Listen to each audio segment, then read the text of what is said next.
Meaning of emulsifier. Emulsifier. Emulsifier. Emulsifier. Emulsifier. An emulsifier is a substance that helps to mix two immiscible substances, such as oil and water, to form a stable emulsion. This is achieved by reducing the surface tension between the two substances, allowing them to blend together and form a homogeneous mixture.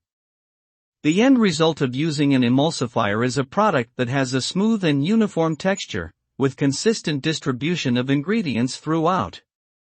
Emulsifiers are commonly used in food products, such as mayonnaise, salad dressings, and ice cream, as well as in cosmetic and pharmaceutical formulations.